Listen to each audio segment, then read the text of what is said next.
Two-time All-American. 2020, he was first team. A phenomenal run back in 2022 in Detroit. He was fourth. And at the Big Ten tournaments, in his 4 previous appearances, he has placed top 5. He has found a way to win and get his arm raised at this Big Ten tournament. I don't think there's any nerves when it comes to D'Agostino there. It's not like, and I'm not saying he's playing with house money, but he's right where he wants to be now, and I think there's a calmness, 6th-year man going against a true freshman, and that true freshman has been a spark plug for Penn State, Braden Davis. These guys wrestled on January 19th in the dual meet. Braden Davis knocking off the Wolverine 5-1. Jim, what are you looking forward to in the first 30 to 45 seconds during this first period? Well, could Braden Davis stay out of the underhook of D'Agostino? That's how he was able to go ahead and score. So he really likes to work hard off that underhook, and he'll hit it from different angles and gets a nice 45-degree angle and drops the bottom out of his stance and gets to the far ankle. So Davis can hang on with that and then make kind of a match of attrition where he works the head heavily, gets a couple shots off his own. He'll do pretty well, but the scrambling ability of D'Agostino has been off the charts in this meet. I look at the match on the left side. You got Patrick McKee, number 4 seed. He's looked crisp in his, so far, but he's got to get going against Dean Peterson. We saw him. What was impressive about him in that win over Ramos, it was not just the one takedown he had to grab the lead. It was the second takedown. He actually went after it. To ice it. Yes, to ice it and make that a 7-1 score, 2 takedowns, gets the escape. When you do that, you're wrestling confidently. Is it back in on a shot? Here's McKee, and he's one of those guys like we've seen before in this weight class. You just don't want to give up that early takedown. McKee, a 4-time national qualifier, 2-time All-American, had that great run on the backside back in 2021 to place 3rd. He was 5th in 2022. Last year, fell short of All-American status, going 2-2. But you said it, Jim, he is so tough in that top position. Yeah, Braden Davis passed that first test. You saw a couple of double underhooks there in a position there. You see how he's driving and digging for that. This is D'Agostino's best position. Davis blocking with the top of his head, getting high on those triceps right now, holding position. He's got to be careful not to, get run off the mat right here, but now he's putting himself in a pretty good position to be able to clear out and take his shot. Both these matches inside of 45 seconds in the first period. Dean Peterson, 2-0 lifetime against McKee. Beat him 6-4 at the national tournament last March.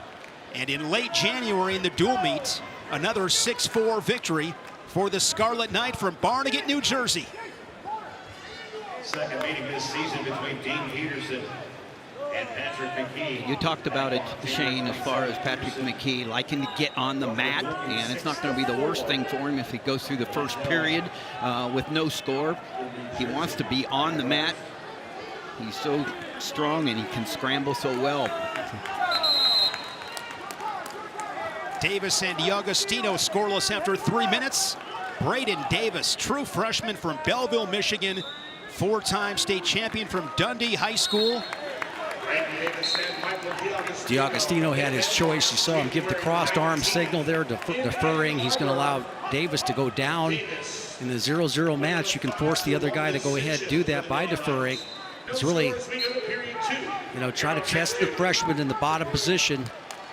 Nice job of scooting back away, and that's just one of the best things I think that I see Penn State wrestlers have done in this last decade of dominance. It's just quick escapes right there, that short sit out there, keeping your hamstrings to the mat, wait for the guy to come over the top, and they make their move at the right time. Yeah, Davis, you mentioned that, Jim, and I think you're right on. So you take a look at this effort now. Now it's on D'Agostino. If you sit there and take a look at what he has to do, he blew the opportunity, so to speak, of giving up the quick escape. So Davis is one of those guys that can go ahead and ride as well from the top position. And we're seeing it here, TJ, with Patrick McKee. This is where he loves to be. You mentioned that earlier. Oh, he wants to be on top. And look at that pressure that he's got on him. But drive through. And this is Peterson trying to scoot around. Good scrambler himself, but you're not going to out-scramble McKee. Well, not in that position, that's for sure. But the thing you mentioned this earlier, Shane, is earlier in the afternoon. We're seeing a lot of reversals here right now. Why is that happening? Why so many? It's anecdotal, of course. We're looking at it. We don't get a chance to see every match or the stats, but guys are trying to hold on just a little bit longer. Don't want to give up that point, and all of a sudden they find themselves in a little bit of difficulty on just basic situations where they give up the escape and they find themselves giving up reversals. McKee takes riding time over a minute. 6.5 Nelson off the restarts. Of course, last year Spencer Lee, winning his 3rd Big Ten title, beat Liam Cronin of Nebraska in the 125-pound final. So we'll have a new face atop the podium at this year's Big Tens. Look at that riding time, already up to 123. But the impressive thing is he's got Peterson really on his nose at this position. Really stretching him out. Keep pushing the elbows out there. Got the legs split. Look at what his right ankle there pushing out. Yep, it's both ankles are on the inside. Shoelaces on the inside of those Achilles. But he's finding a wrist because Peterson's got his elbows out. Final 10 seconds. McKee looking for the ride outs. Keeps the Scarlet Knight down for 2 minutes in the 2nd period. Ray Davis has a 2-on-1 trying to cut through a tilt. The Augustino's felt that before, cuts back and gets the escape. Both guys quick escapes with DiAugustino and Davis. They are knotted at 1. 25 seconds into the 3rd period. So now Peterson will just give the escape to McKee, so the Gopher up 1-0 as we are on our feet, 3rd period. And DiAugustino is deceptively explosive. He just looks like he's relaxed out there. You see his hands look a little loose. Comes out of his stance. A lot of times he'll just stand up out there. Then all of a sudden he'll dive in and explode on a leg. Totally commits himself. The chest will hit the mat. Try to commit to get to a leg. He does a really good job of being able to shoot from too far out and making it work. That's right. So, see across the bottom the team scores. New feature for us here at these Big Ten championships. So that'll remain updated. Penn State, Nebraska, and Iowa. This will be up all night. Good team race here in College Park. Consolation matches going on as well, and those scores will be included along the way. It's interesting here for McKee. Normally you'd almost see him trying to force that underhook to see if he could, get a call. The referee wisely calls a stalemate there. But riding time cannot be broke now, guys. So effectively a 2-0 lead here for McKee. Totally committed shot there by Peterson. He's going to try to do everything he can. Once again, we see that McKee likes to use that chest wrap position and hasn't got his legs all the way back. See where this goes. Wow. Brings him down to the Resolites. Yeah, he hooks the bottom leg in the process as well, so he's got an opportunity to go ahead and score. McKee's really tough in this position. And look at the fact he's able to drape that right leg over. Peterson driving forward. Now he's got Peterson gets the takedown. He leads it 3-1, 15 seconds. And he's doing a great job of riding the hips in this position. McKee trying to come back in with a switch, but this looks like it's going to be all Peterson in this position. Cast across. And look at this from McKee. Could be a got the reversal. And he's got the riding time. There's a reversal. So wow. Patrick McKee, that'd be a 4-3 decision for the Gopher McKee. Yeah, boy, what a spectacular move in that situation there to go ahead and cast across like that. Remains 1-1 with 110 sudden victory with DiAugustino and Davis. Here's another look at that flurry for McKee. McKee looks like he's dead right here in this position, covering the hips really well. Now he casts across right there. You can see that Peterson is still in bounds. I don't know what you call here. Do you call that a reversal or you call that an escape? And if it's an escape, it goes to sudden victory. And if it's a reversal, he'll win with the riding time. He wins with the riding time. The call on the mat was a reversal. Yes. The call on the mat was a reversal. Again, independent review. Here inside Xfinity Center, there is a separate room in this arena with multiple screens, and a couple people are reviewing this call. Once again, DiAugustino just going double underhooks right there. Braden Lee with that reach. He's blocking off with the top of his head, but the thing about this that I like what he's doing, he's been moving forward here with it, and he's working for a shot. He's fought off that underhook very well. Right out of the go here, the team race involved. Michigan with 8, Penn State with 9 in the semis. How do you catch Penn State? One match at a time, one win at a time, and the Augustino's still in this. Sorting things out with Peterson and McKee. Believe it was 1 point escape. Riding time comes into play. 1-1. And now Minnesota, I believe, challenged. They want the reversal. As we go to the tiebreakers, DeAugustino goes on bottom in the first of the 30-second tiebreakers. Rolling through there as DeAugustino is able to go ahead and get his head up there. That's Jumps right into that underhook. Got out in under 5 seconds. Quick escape. And Davis understands that this situation, he's got to be able to get going on his offense. He's just not going to settle here for getting locked up with his upper body. Look for him to clear and get to a shot. Inside of 10 seconds. We'll see how Davis plays it. And we go to the second half of the Will he go on bottom, or I think you're almost forced to go get some indecision from the... All right, so He's going down. He Going said, down. I can Go be on bottom. 5. Meanwhile, we have 3-3 sudden victory with Peterson and McKee. There's a caution on Davis. Yep, good move there. I love that. Try to get that little edge off the whistle. Right there, rolling through is Davis. Nice job of following here. I think he got out in under what? Riding time, what do we have it at right now?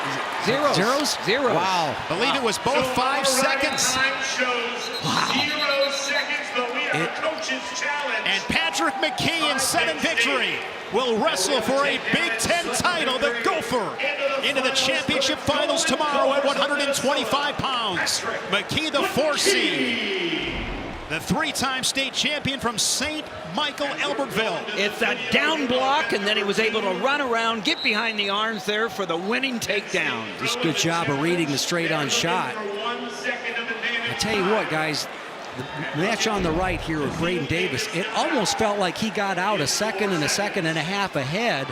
I wouldn't be surprised to see this. It's a great challenge on Penn State's part. I agree with you, Jim. Yeah.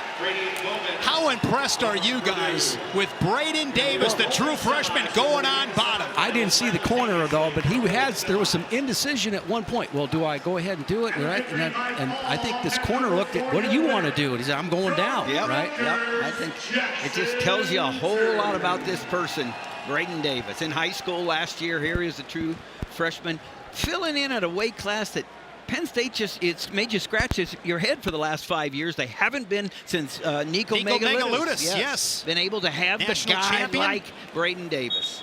And Patrick McKee scores in the final second to force sudden victory. Remains poised, gets the takedown, defeating Dean Peterson, who had beaten him in 2 previous meetings. Here comes the call in that DeAugustino Davis match.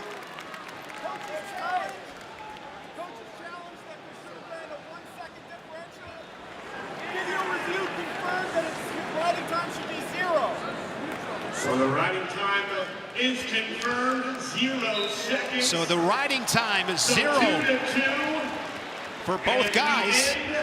At 2-2 with 0 seconds will go. So we will wrestle Sudden victory these final number 10 2. seconds.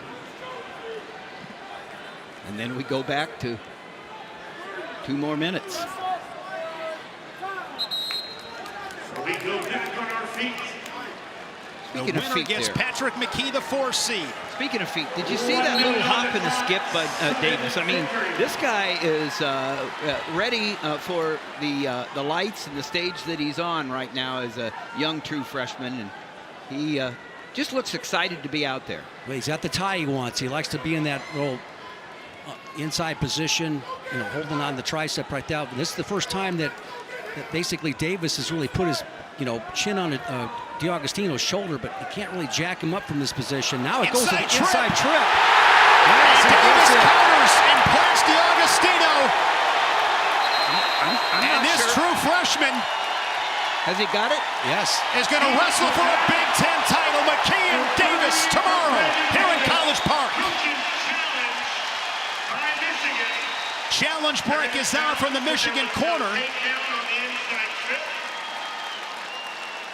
Just great reactions by Davis, staying out of that inside trip.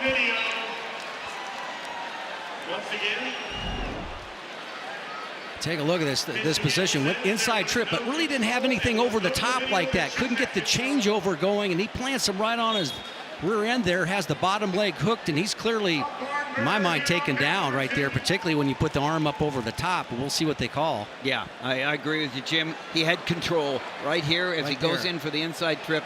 Right there. Did he plant him? Well, I think DiAugustino was hoping to get that right arm windmilled over the top here to finish the technique, and Davis was able to kind of hold him there. This match, Tim, a little reminiscent of the match Braden Davis had with Kilcurie from Ohio State. The call on the mat is confirmed. 3 for Braden Davis.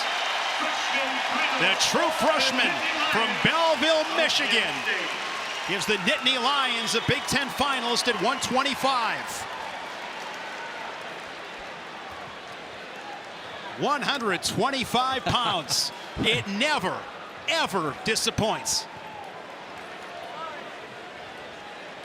125 pounds is our featured bracket. It's brought to you by Defense Soap. Defense Soap, defend what you have built. The 4 and 6 seeds, McKee and Davis, both with impressive semifinal victories. 133 pounds, the number 1 seed at Dylan Ragusin of Michigan, and Aaron Nagao of Penn State, the 5 seed for the Nittany Lions. And Brody Teske, what a story, the 14 seed for the Hawkeyes, and Dylan Shaver, the 2 seed for Rutgers.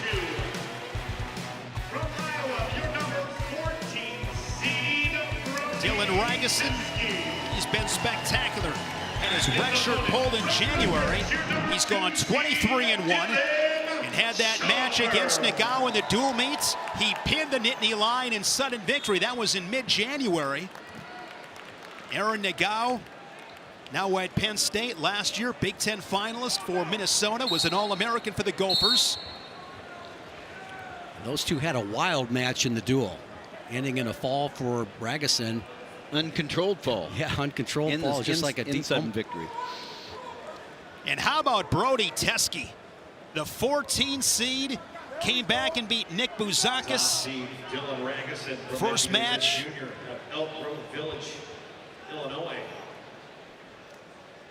Started at Penn State, goes and wins a Big 12 title for Northern Iowa. Here he is in the semis of the Big Tens. It's quite a journey for It has Brody been. Teske.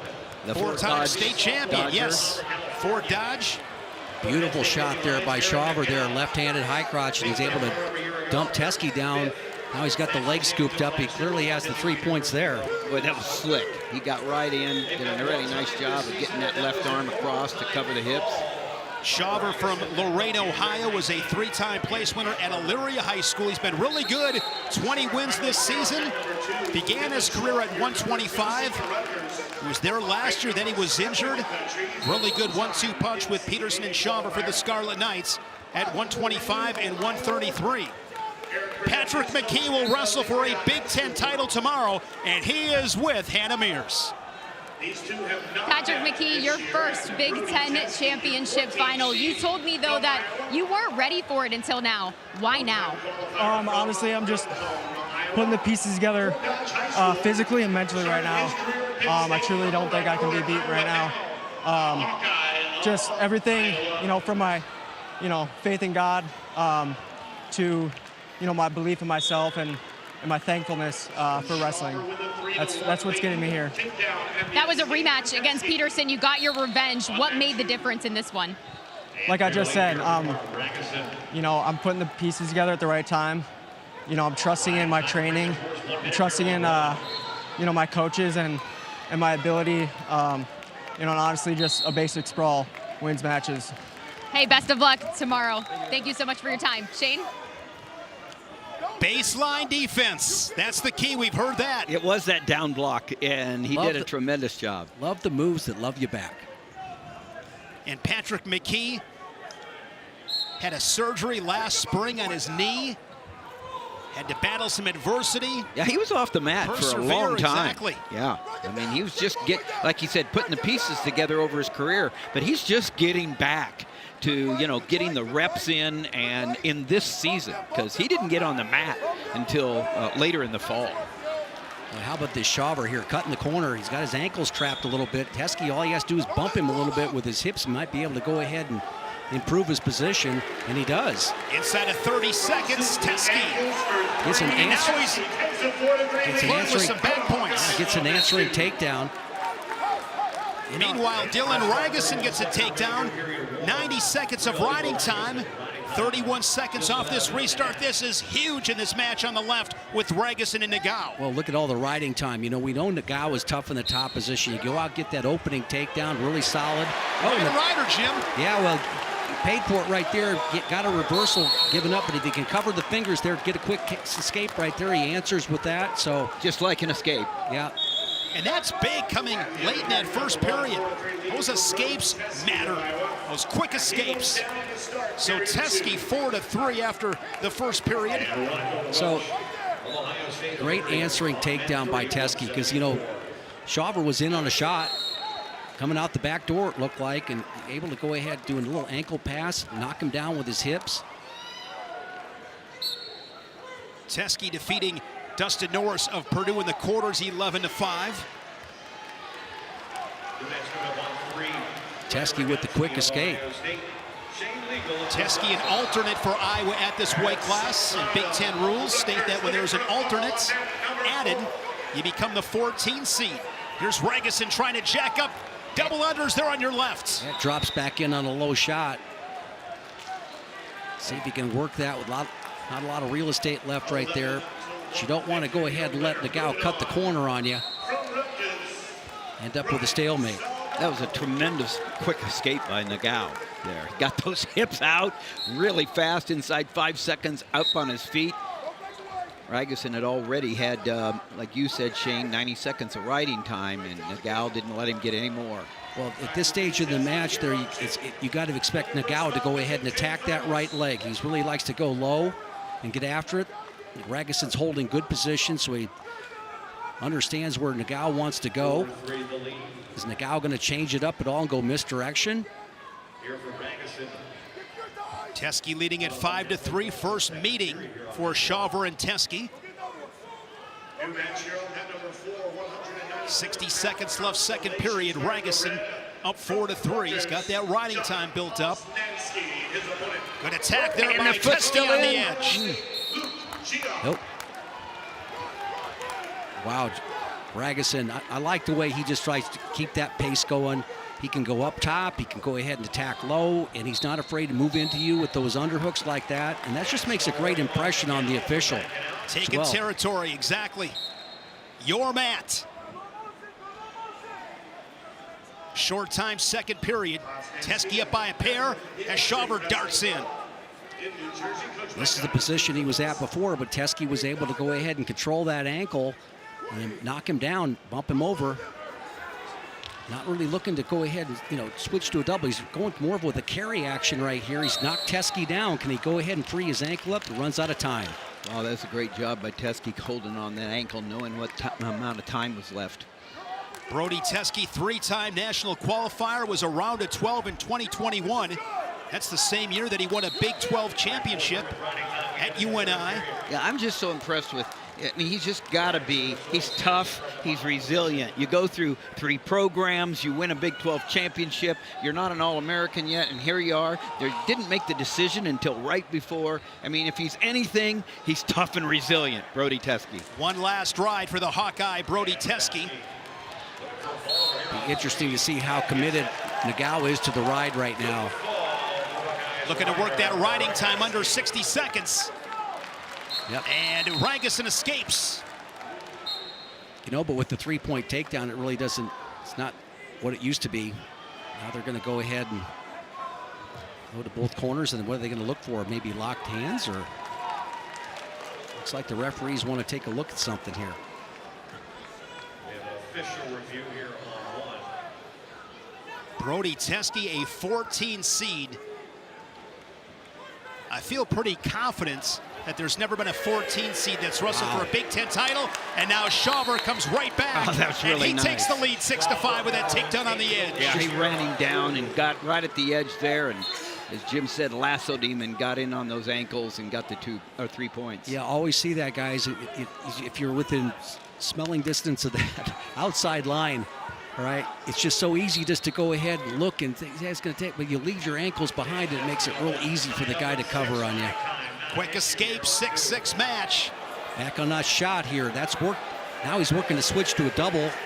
Look at Teske trying to kick him way back over the top. Again, now we're in a situation here where Shawver trying to keep his head up.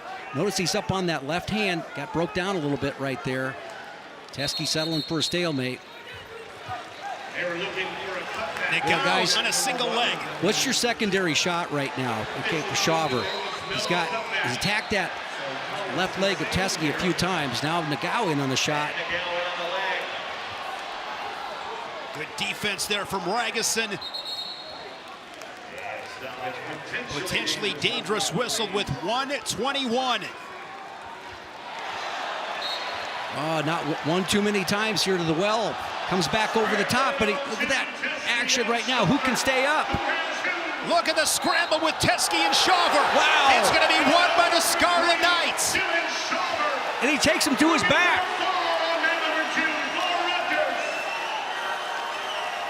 Inside the final 15 seconds, you see the emotion from Shawver. That's one thing you can count on from those Scarlet Knights. They're going to give it to you in that last 5 seconds. They got control. They're going to give you the face. And he was after him the whole time, you know, Yeah. the guy that was aggressive there, he just kept shooting. Yeah. Dylan Shawver from Rutgers will wrestle for a Big Ten title, the number 2 seed from Lorain, Ohio.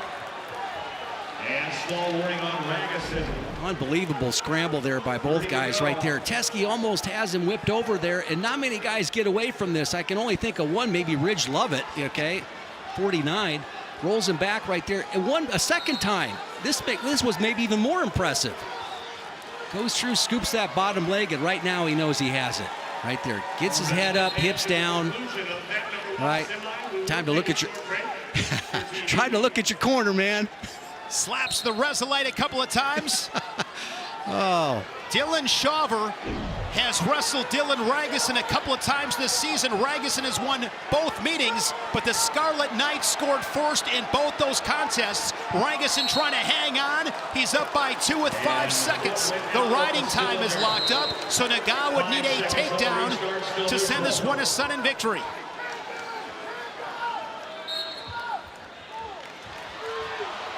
Yeah, he gets to it.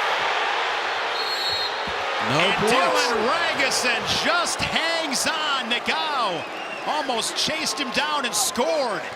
The chase was the setup. Beautiful shot. Just not enough time. 6-3. Ragusin will wrestle for a Big Ten title in that maize and blue Cliff King singlet. A true freshman from Chesterton, Indiana. Real Woods, the reigning Big Ten champion. Jesse Mendez, the 2 seed. Let's go. Yeah, expect a lot of heavy collar ties from both these guys, Mendez and Woods. Woods likes to come with that heavy collar tie. You saw him swing the right one there. Likes to hit that ankle pick then to the right leg of Mendez. You know, Mendez can do about everything out there, especially just, you know, when nothing's going on. Expect him to go ahead and just gives everything he has, like almost like a missile with his head first into a double leg. Expect this to be a real physical match. Bartlett beat Lemley. Really good match. 7-5 was the final in that dual meets. Mendez and Woods, this is their first meeting. Mendez was at 133 last year. An All-American for Tom Ryan. And now up to 141.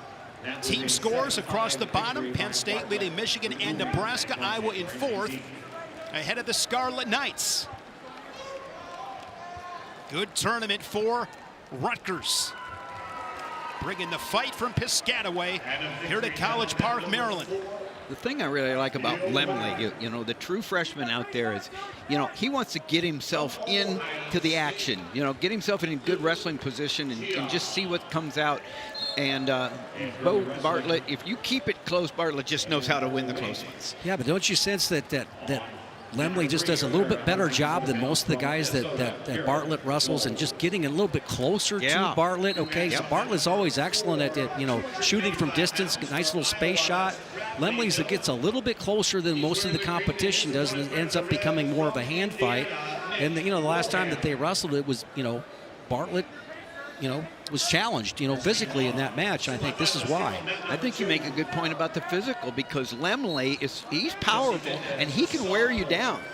Great hand fighting. He's fearless too. Yeah, he just gets closer. Remember that dual meet? He beat Real Woods in Ann Arbor 14-2. And how about the win over Brock Hardy in the quarterfinals in the final seconds? And he's hanging hard on Bartlett's head, and I think he's going to get tired of that and probably just touch and go right now and just give it his best shot for a good deep shot.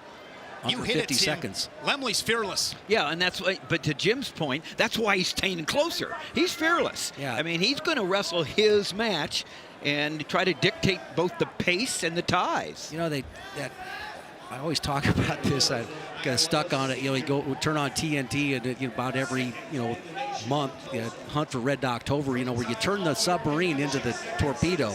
That's what Lemley's doing here. He's getting with the inside detonation range. Not going to stay out there out deep where that's where Bartlett wants him. That's where he can pick him apart. His high school career in Illinois at Montini Catholic. Right there, just close. See how close he is, but he's not ear to ear close. Oh, but he gets his hands on Bartlett, isn't he? He loves to get his hands on him. Both these semifinals scoreless after the first periods. Real Woods will go on bottom. Real Woods, 3-time All-American, the reigning Big Ten champion. Fell to Aleras of Northern Colorado last March in the NCAA final. He's been fantastic in Iowa City since coming over from Stanford, where he began his career. And that's important for Woods there, Shane, getting that quick escape. And we know how tough he is in the top position. You guys are really going at it. Hand fight, feet are moving well. Now this is a good position here for Bartlett with the front headlock position. See where Lemley, is going with that thumb block right there. Mendez puts Woods down to the Resolite for 3. You know what Mendez did a good job there is understanding he wanted to get the takedown. He almost he was driving for maybe a big move there, but he understood the importance, picked him off his feet, put him down for the takedown. Yeah, I think he chased him down right there to that point. And then when he felt that Woods was coming back up to his feet and he couldn't stop that, he basically went the other direction, horsed him. Riding time over 30 seconds here for Mendez. Midway through this second period, sinks in a deep claw ride. A lot of pressure coming from Mendez. He's just bigger, stronger, and better than he was last year down at 33, because here he was in the semifinals last year as a true freshman. And look on the edge, Woods looking for a reversal. Gets it. Another reversal. Bartlett in on a shot. Right there, elbow deep. And again, you just kick out, and look how close those legs are together. You make that finish easier. So Bartlett's with a quick escape and 3 takedown, leading at 4-0, 35 ticks in the second. And now Woods going to work on top in a 3-3 match. Big situation right here. Can he keep him down and close the period? Yeah, he's giving up that wrist right there. See the head in there. That's what we call it, the head lever here. That's the fulcrum, right? Grab the wrist. Any good physics major knows exactly what I'm talking about in most of America. Absolutely, and that's why he dominates so often on top with the head lever and the wrists. And it's a great situation here for Woods to find himself back in this match. Hand fighting right now. Can Mendez come back? And final 5 seconds. He's to his feet. He's got the arm all the way around the spine right there. No points. Believe they gave the escape to Mendez. And 4-0. After two, the lead for Bartlett. Lemley with the choice. He'll start. Tom Brand's out of his chair with that challenge brick in hand. We do have a review happening. So here Lemley will go on bottom here in this third period. And he's dangerous underneath, but Bartlett, he was so patient on his takedown there. When he gets the leg up in the air, he's so patient.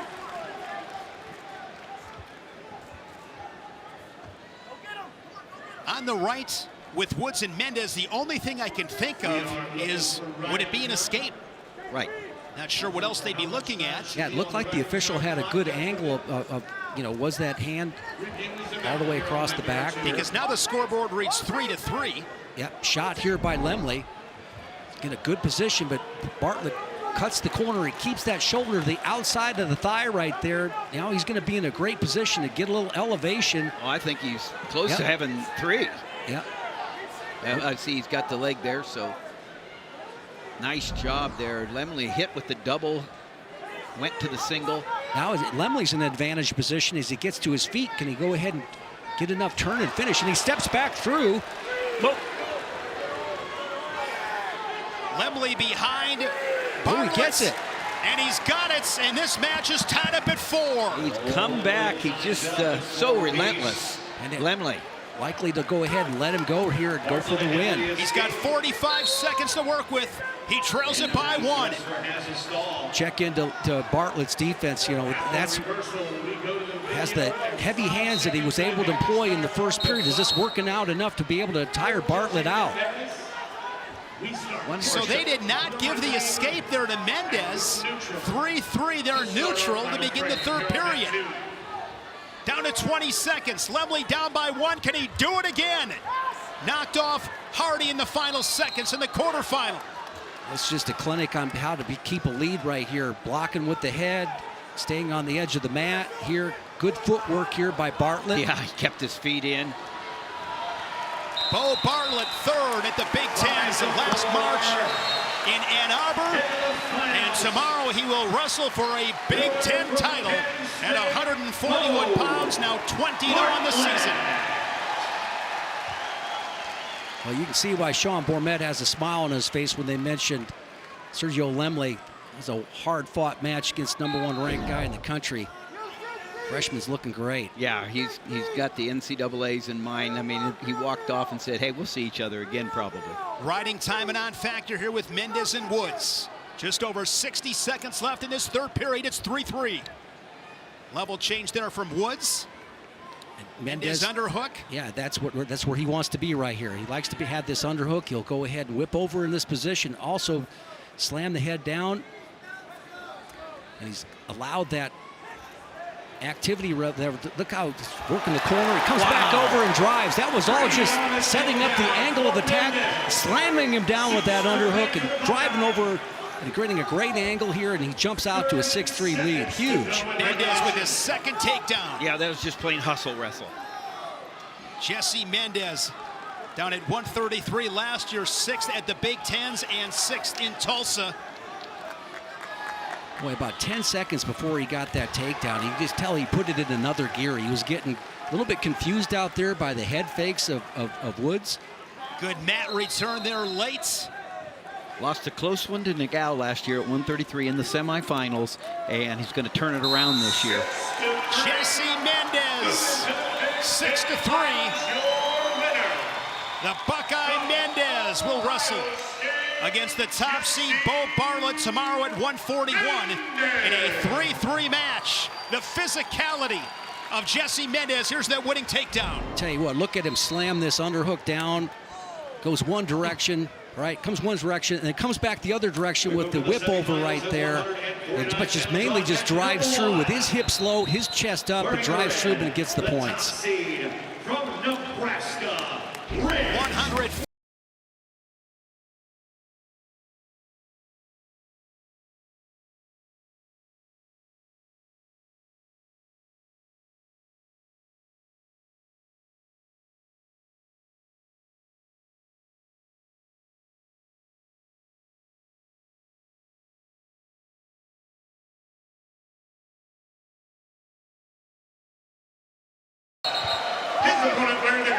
Rich Lovett, 22-1 on the season. His only loss a couple of weeks ago to Arizona State's Kyle Parco.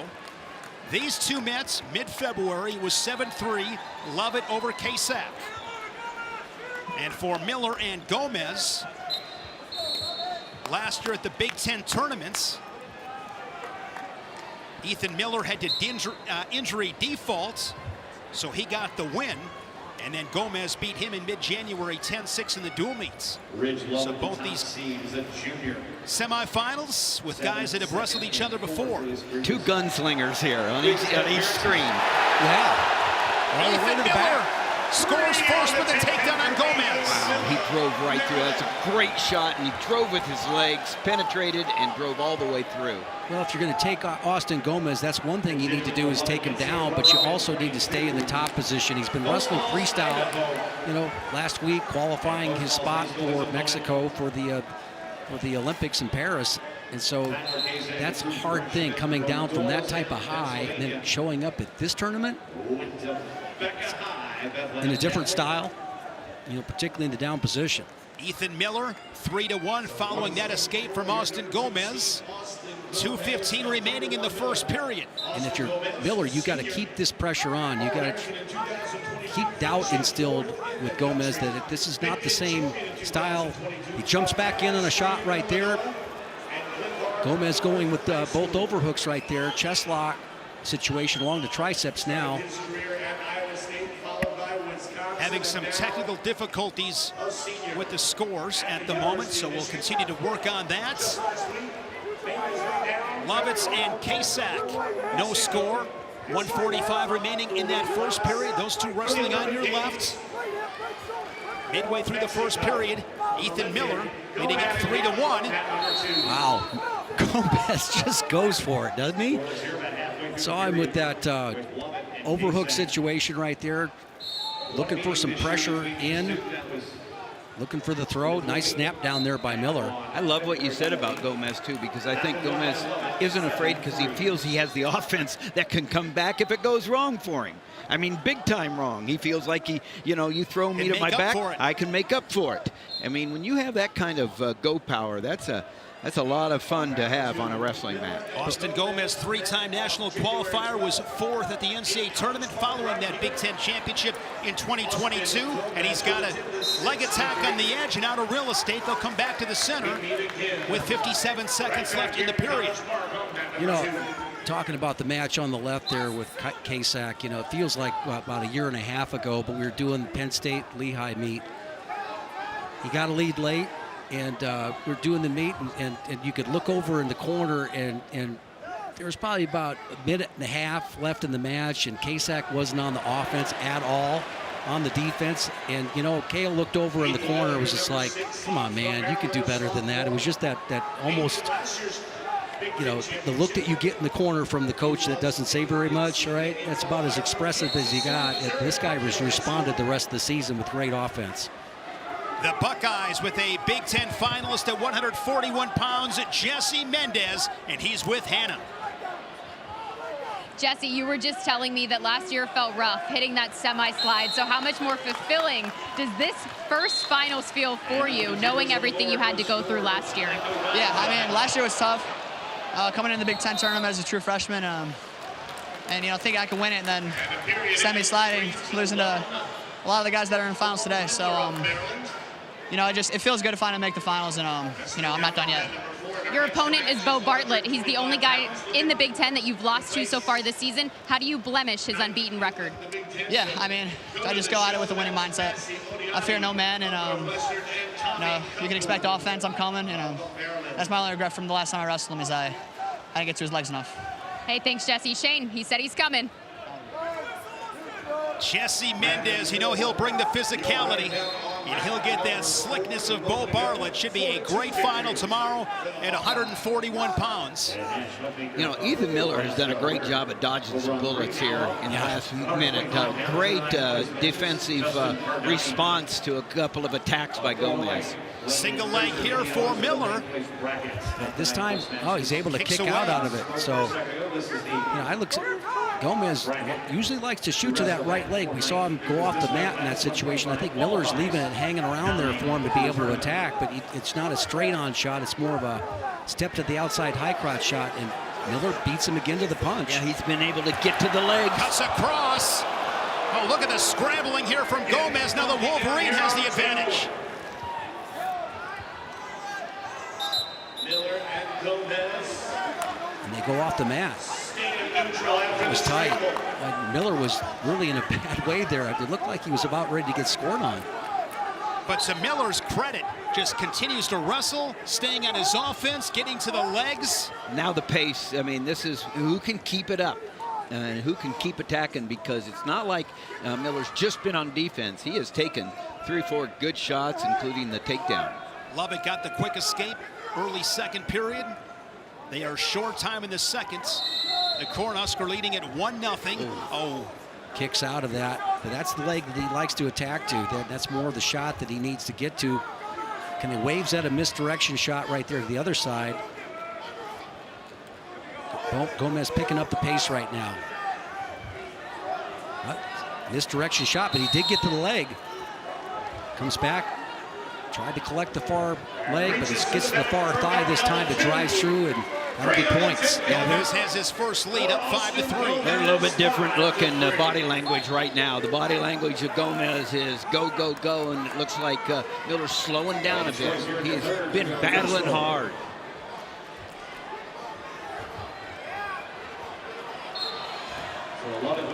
Yeah, nice little front trip right there to take control.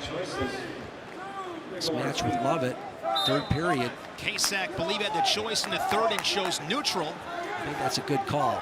Ridge Lovett. Shown where he's been able to get to the leg, and now Lovett probably playing mainly defense right now, wants to get ear to ear. Oh, good level change there, defended by Lovett. Yeah, posted at the elbow. Ridge Lovett, national finalist in 2022 in Detroit, fell to Yanni Diakomahalis, coming off a red shirt. He's been spectacular for Mark Manning and the Cornhuskers.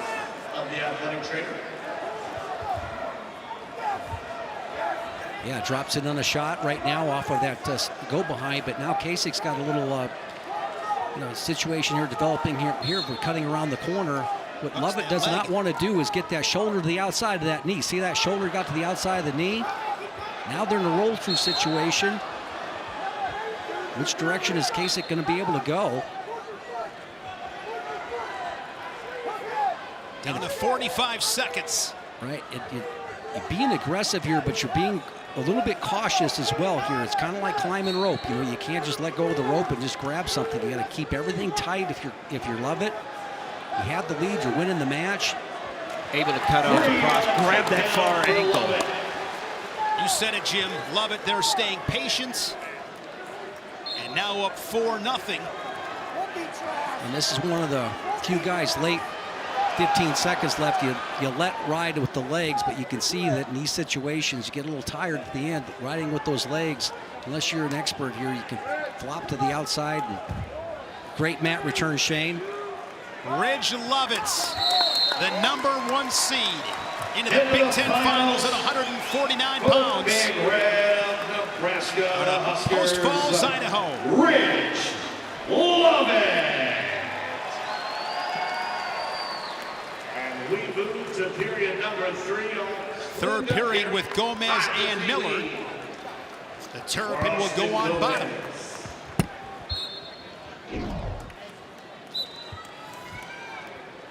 Victory for Massey. Miller got the first takedown. 5 unanswered from the Wolverine. Gomez, good mat return there by Gomez.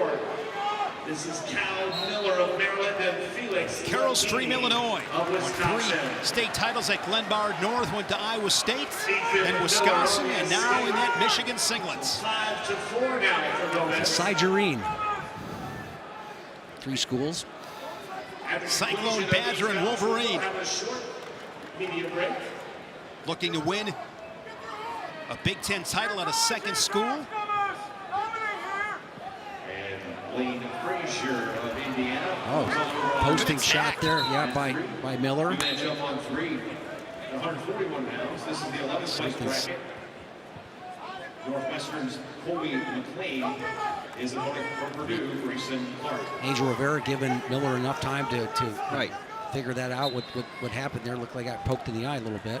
See that post there that Gomez is hitting him with?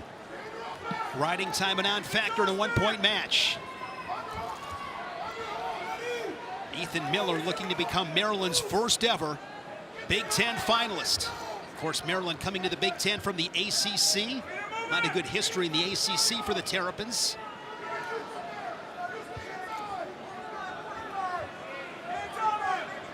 Yeah, you got to try to go back to how you got that takedown early. You know that Gomez is not going to put any forward pressure on you, but he's going to do enough to push you away. All right.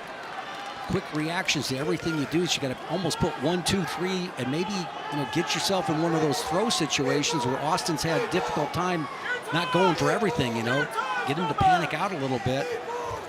He's working. He's doing some good snaps. Got to get those feet moving. Find that good look on the angle.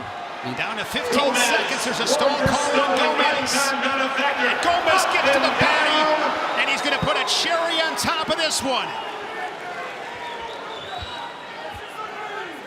Great job by Gomez there. Just, you got a guy reaching from him. He just had enough because I'm not going to back up anymore. I'm going to duck and take my shot. Austin Gomez back into the Big Ten Finals. Lovett and Gomez tomorrow at 149.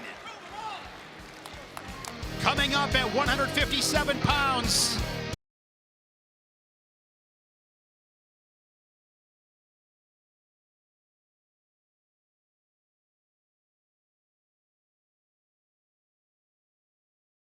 Frantic, it was Haynes 12-0, took him down a few times and rode him and then rode him some more. And that's after Haynes had come away with a couple of close victories. I mean, he was taken all the way to the double tiebreaker earlier. And, we were saying, hey, is it the same Haynes? And then comes out with a 12-0 shutout against Frantic. That was a statement win for Levi Haynes. Well, I said this before, but it's a weight class with a lot of head huggers, okay? They like to get in there, a lot of collar-to-collar, ear-to-ear type of stuff. And Haynes has been the guy with his footwork mainly that he's been able to stay out of those ties, get to his collar tie, and control a guy. So he doesn't allow himself to get tied up upper body. Frantic realizing that, gets to a shot himself, but there's this great counter here action from Haynes. And it's just going to take something really big, I think, to be able to beat him on his quest to win a national championship. He's just so solid. Last year, as a true freshman, fell to Austin O'Connor of North Carolina, who's in this building as an assistant coach under Mike Poeta at the University of Illinois. Levi Haynes from Aransville, Pennsylvania, Biglerville High School. Frantic coming to Iowa City from North Dakota State, where he was an All-American for Roger Kish. Of course, Roger moving to Oklahoma. Former All-American for Jay Robinson at Minnesota, Roger Kish. How about that 1-2 punch that came from North Dakota State to Iowa with Frantic and then Caliendo following him and plugging right there in the middle of the lineup for the Hawks. And talk about stories. Brayton Lee, what a great story. On the right there for Indiana. It was that Minnesota tragic, I mean, really terrible elbow injury. And he was rolling at that time. Yeah, he was rolling, number 2 in the nation, and he's been an All-American, but he didn't know whether he was going to get back on the mat. And here he is, back home, the Brownsburg, Indiana native, and wrestling for the Hoosiers, and looking really good in this tournament. That's Will Luan of Michigan. This is the 5th meeting between Lee and Luan. Lee, the 3-1 advantage, 3 of the 4 matches, 1-point matches. Most recently, mid-February, on the 16th, 2-1, the Hoosier Lee prevailing. When somebody beats you 12-0, right, you go, you try to, now we're 0-0, you have 40 seconds left in the first period. You feel like you're winning, okay? You know that this match is different. You're doing a lot of things well. You're getting your footwork going. What Frantic likes to do is he'll drift to the right there and hit a space double, and he's very successful at it, coming out of counters and coming out of releases and resets. He drifts over there and hits a space shot. And he almost had Haynes beat with that double leg, but those hips were so heavy and the footwork was perfect on the defense right there, and that was really kind of the straw that broke the camel's back in that match. But I think he's got to be feeling pretty good about the way this first period went down. Franek beating Peyton Robb in the quarterfinals. Second win over the All-American Cornhusker for Franek this season. Franek out of Harwood, North Dakota, wrestled at West Fargo before heading to the Bison. You know, Franek, he's very athletic. You know, he keeps good position. He doesn't look very flashy, but when he stays in his lane, he's really athletic. And that's why it's a very much of a disciplined match here. And he's got to stay in the fight here against Haynes, who likes to open it up. Yeah, so he's not allowing him to open it up right now. But like what Shane said, he did a great job of riding in that match, and you know he's only gotten about 8 seconds of riding time of his own right there. He's going to may need some time, more time than 8 seconds to be able to get out. So you've given Haynes another path to victory. Now, it won't be pretty, but you know the riding time points there. Brayton Lee starting second period on bottom underneath Will Lewan. No score after the first 3 minutes with the Hoosier and Wolverine. Team scores across the bottom. What a showing for Michigan, right on the heels of Penn State's. Nebraska, Iowa, and Ohio State currently 3rd, 4th, and 5th. Besides these 2 semifinal matches, we have 2 other matches with consolation action. It all comes out in the wash, doesn't it, Shane? I mean, you're starting out and you're saying, hey, 2 through 5, we know who they're going to be. We don't know whether they can overtake Penn State, but there they are, the top 5, looking right at us. Talent shows up in March. Oh, beautiful misdirection off that. Gets to that single leg. You see he stays with it. Grabs that instep right there. Puts both hands on the ankle right there. You see how I whipped both hands on the ankle? Easily collects the second leg. Beautiful finish. Haynes now 4-0. As that right leg figure forward of the Hawkeye Franek, and looking to finish this period on top. He's 15 seconds away. Yeah, he's very calm and collected, Haynes is. He was real patient with that and very effective, as Jim said, capturing that far ankle, just driving through for that takedown. Brayton Lee with an escape leading Lewan 1-0 midway through the second period. And Haynes, big second period, escaping a takedown. He's in command 4-0 to the third. And Franek will start. On bottom, running time, not a factor. Mentioned it, Tim. Brayton Lee from Brownsburg, Indiana, won 3 state titles before heading to Minneapolis, where he was 6th in 2021, 2-time national qualifier for the Gophers. Also world class. I mean, you know, from an age group standpoint, he's been there, he's been on world teams.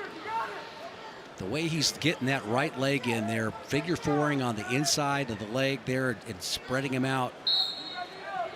That's world class right there. So the breakdown, we're back to that situation that he was in. You know, the 12-0 lead, but you know now you're in a situation where you got a bow and arrow situation set up. Riding time over 60 seconds here for Haynes. And Will Lewan will go on bottom, trailing by 1, third period. And riding time now over a minute for Haynes. Here on 1. One thing you can count on from Will Lewan is effort in the bottom position coming out. Hand fights and just totally makes that turn and commits to it. I mean, 3-4 seconds again, Shane. Is unbelievable. 1-1 in the third with Lewan and Brayton Lee.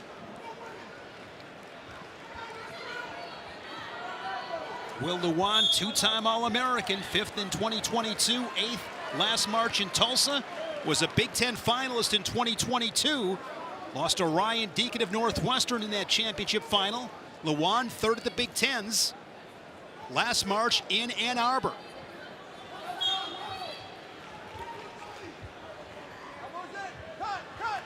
Franek tried to come hard with the sit out, but you know he's covering well. Haynes is right now, comes to that double thigh pry, going to sneak that right leg in. If he doesn't get the leg above the thigh, notice how he spread it out there with that ankle.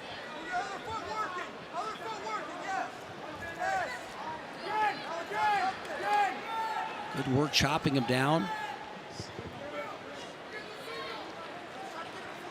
Remember, Franek had about 8 seconds of riding time when we started this, and second Great period. Lee Yeah, driving through. looking for the go-ahead takedown. Great and job defended there by Luan. Yeah, Luan got that leg down and broke the grip. When you get your hip, you get put down to your hip like that and able to get back to your feet. Levi Hayes with the riding time, 5-0. There's the smile from the true sophomore who will wrestle for his second Big Ten title tomorrow at 157 pounds. Brayton Lee back in on a shot right there. Now he catches it, but Luan just working himself back up as we go to a His full screen. defense is amazing. Squared up, Luan, tremendous. He was knocked down twice in that situation and gets back to his feet. Now we're going into deep water. Great defense here from Will Luan. Crack down onto his rear, and he goes for the over and under, gives up on it, goes to his whizzer right there, gets to his feet. And as I mentioned here, we're going to deep water. This is where Will Luan, knows where he is. He lives in the deep waters. This is it right here, overtime. Look for him to try to attack that right leg. Got a beautiful shot to that side. See him waving at it at that point. Another tight one with Luan and Lee. They have a history of close matches. Lee undefeated at 10-0 this season. We'll see if that misdirection there by Luan. He's able to go ahead, switch off to a double. He'll score in this position. Beautiful setup right Luan there. in sudden victory, 4-1. He chooses And for the his second time in his career, he will wrestle for a Big Ten title. Another huge win for the Wolverines. You know, Sean Burnett is going, did you see that? All right, look at this winning shot right now. Fakes one direction, then he jumps back into where he wants to be. Oh, right there, comes back to his strong shot right there. Switches off to a double, gets his feet moving, lowers the grip below the knees, and look at this reaction by Sean Burnett. Fending off the attacks of Lee and coming up with the shot that wins. Great defense from Luan, and then he pulls.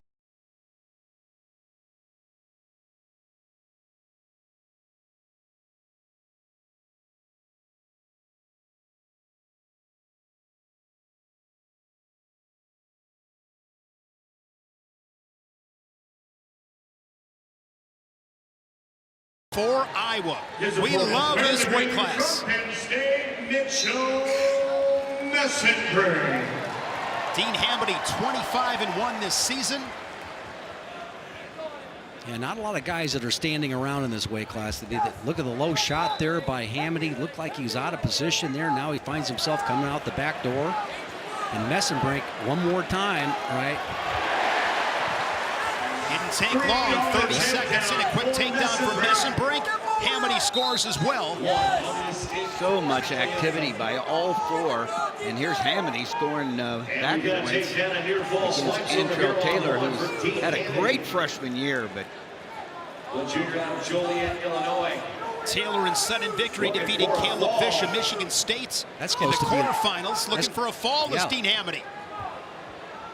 Right there as Taylor tries to come back across. Wow. Now one more time. He's got it. Dean Hamady of Wisconsin gets the pin in the semifinals. A smack on the backside from John Reeder. And Hamady, the reigning Big Ten champion in familiar territory, he'll wrestle for his second Big Ten crown tomorrow. Hamady now 26-1, beating Antrell Taylor for the second time this season. Incredible, Dean Hamady. Looks like he has him pinned in this position here. You know, that you don't need the whole shoulder all the way across. It's just on the other side of the spine. It looked like he had that, but now he finishes up, rolls him up. See how he rolls him up with his lower body and uses that right, it's hamstring right there to curl him up there, which keeps his shoulders on the back in the celebration time. Boy, that's a good Messenbrink shot backing here on from the legs. Messenbrink. nice job Nice by defense. Caliendo there, getting the arm, but right back in.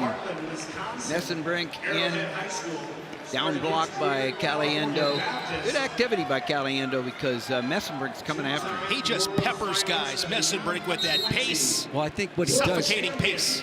what I think he does better than anybody in the country is that when it's not working, right, he gets back out as quickly as possible, all right? Nice job by Caliendo. Did you see how him go shoelaces flat there with the left leg, hip straight down? He's from Geneva, Illinois. So they go to a best I think Caliendo can get out of this is a stalemate. Halfway through this first period, Messenbrink leading it 3-1. Will Lewan of Michigan is back to the Big Ten Finals. He's with Hannah. Will, back to the Big Ten Finals for you, as Shane Sparks had just told us. A beautiful textbook takedown in sudden victory to get you there. What did you see on that? That's a guy that you've wrestled over and over again in one-point matches. Yeah, I mean, he's a tough competitor. I've had a lot of good ones with him, but I knew if I wanted to take him down, I was going to have to put a couple moves together, and I was going to have to fake one way, go the other, And, yeah, I guess I ended up getting to what I wanted to get to, and it worked out. But, I just feel like a big part of it is wrestling through positions and never really giving up or never stopping wrestling, I think that's a big takeaway from this match. Yeah, Levi Haynes is a guy that you lost to on a stall call earlier this year. He's the reigning champ. How do you dethrone him? Man, I'm not scared of anyone. I've had a couple close matches with him now, but I'm due for one, and I'm gonna take it to him. I'm really excited to get another shot at him, and I see myself on the top of the podium at NCAs, right? So I don't care what anyone says. I don't care what the haters say. I believe in myself, and I know what I'm capable of. So. Well, we got to see a glimpse of what your team is capable of as well with 8 semifinalists here. How has it been experiencing a great day at the Big Ten Championships with them? It was awesome. I mean, we really came to wrestle today. I think you could see that top to bottom throughout the lineup, the amount of guys we had in the semis, But I think that speaks levels to our preparation and what we did to get here. We had an up and down mid-season, had some good duels. Good duel against Iowa, terrible duel against Nebraska. But, I think it's how you respond and what you can learn from those matches, right?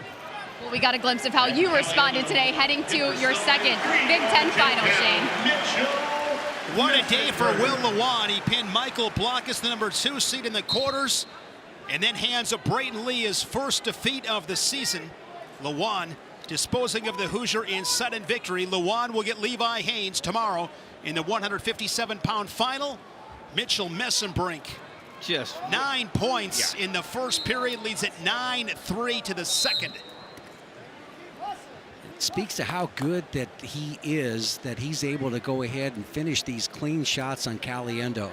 He doesn't give up that many clean ones. In fact, we mentioned it earlier today that he's really looked good the last month of the season.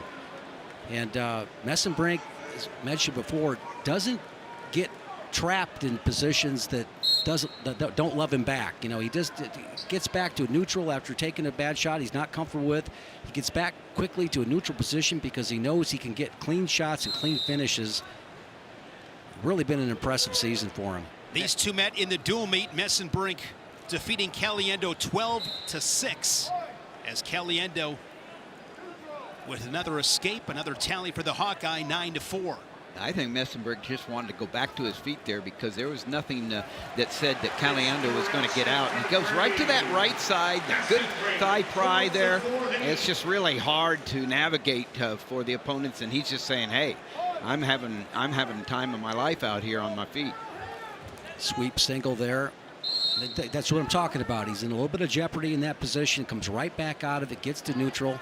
Knows that he can hit clean stuff on Caliendo just like this. Putting on a takedown clinic. Mitchell Messenbrink, 15 on the board for the Nittany Lion halfway through the second period. Yeah, but how many guys get caught in that position right before that where they gave up the little ankle pick and they end up, finding themselves in a time-wasting scramble? Now he's right back to his feet, gets right back on his offense. I'd like to know what the average time is between attacks for Mitchell Messenbrink. It's not long. Yeah, Must-see TV. Yeah, I mean, attacks and finishes. I was going to say the attacks might be 2 seconds, and then the finishes are 2 out of 3, 3 out of 4. Messenbrink from Heartland, Wisconsin, 3-time Wisconsin State champion at Heartland Arrowhead. Just loves wrestling. Great personality. Just enjoying every single second of it. Grateful to be at Penn State. He'll be the first guy to tell you he is living the dream. See Casey Cunningham and head coach Cale Sanderson.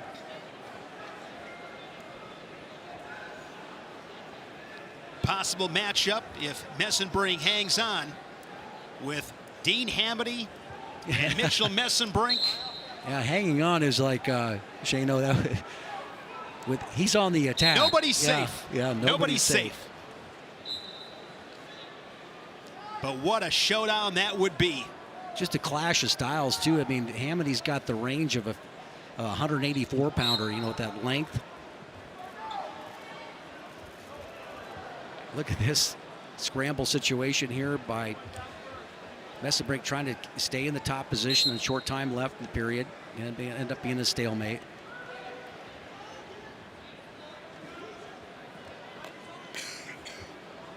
But you mentioned that in a potential style matchup here between those two guys, that's going to be fun to watch. I mean, somebody's getting in on the other's legs.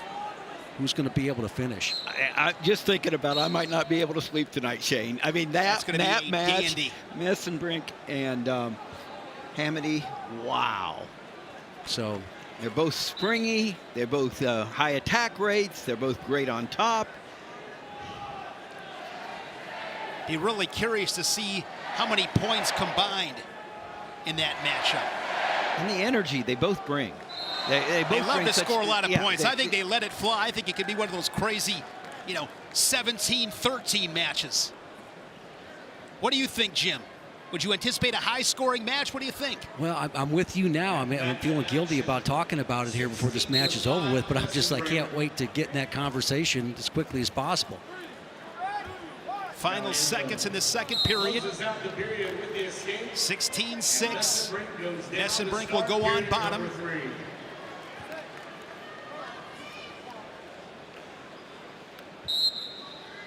And this is, I mean, Caliendo is he's at the top of his game. He has had a tremendous year. Heck of a wrestler. He's really good at wrestling. 22-3 this season, was 7th at the national tournament last March. This weight class so stacked. Oh boy, coming out the back door. Double leg. Locks on at the knees here, gets that lock. That's what he's good at there. Rolls his head out. Messenbrink puts up football scores. The tech fall now if it was to end right now. Yeah, guys probably say the toughest weight class in the country. Most balanced weight class. Yeah, we didn't even get out of the Big Ten. I mean, talking about how excited we are, but you bring Kagan O'Toole and David Carr. They're going to check on that three-point takedown. Coming up, catch men's hoops when the Gophers take on the Wildcats. The excitement tips off next here on the Big Ten Network and the Fox Sports app. An official review taking place. They're going to talk about whether that was a takedown there because it looked like Caliendo had Messenbrink's leg underneath. Once again, checking the video. Again, independent review here on site. Yeah, I just love the fact that, he locked and then rolled his head out of this position. Right? His right leg is not really in a control position, but Caliendo doesn't really do much with it. So the call to that has changed. No takedown. So no takedown, so they'll take 3 off of Messenbrink's score to make it 17-6. Tom wasn't going to throw that brick in. Yeah. No, but he did talk him into having the officials go take a look at it. And he might have thrown it in if he had to. I mean, he knows what he's talking. You talk about guys that have great percentage on. Yeah, his percentage on his bricks is pretty high, as well as the Penn State coaching staff is higher. Final 60 seconds. Dean Hamady of Wisconsin awaits in the final here at 165. Right back in with a leg attack, Messenbrink. Well, the lesson learned, I'm not going to leave my ankles behind like I did in the last takedown there. You saw how active his lower body was there to be able to go ahead and finish the takedown. 20-6 for Mitchell Messenbrink. Now he Was knows. Caliendo flat. Now he's 35 seconds from a ride out and a tech fall. Instead, he said, you know what? I want to end this with a takedown. So he cuts the Hawkeye. Here comes that pressure for Messenbrink. Stalking. Misdirection, switches off to a double. Okay, we can start talking about it now. And I think this is different. I think there's a three. Yeah. Mitchell Messenbrink, 23 points and a tech fall. It is going down tomorrow. Hamity and Messenbrink for the Big Ten crown at 165. Good team race with Michigan and Penn State's.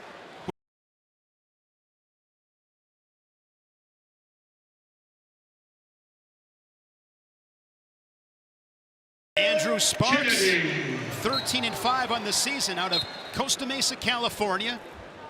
Wrestled at Calvary Chapel High School. Carter Starachi, the #1 seed, of course, in that final dual meets inside rec hall against Edinburgh. Suffered an apparent leg injury, and Carter Starachi here at these Big Ten championships.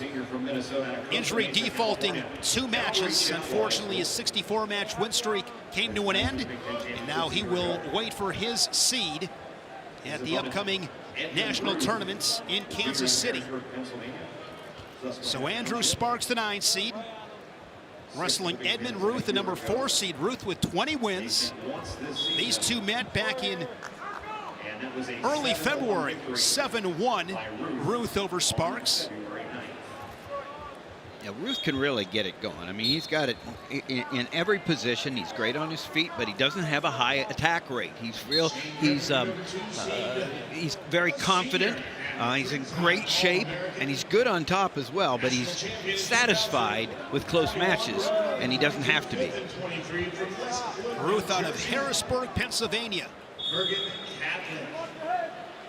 Two-time Pennsylvania State champion, of course, the brother of 3-time national champion Ed Ruth. Edmund this season winning another Midlands title.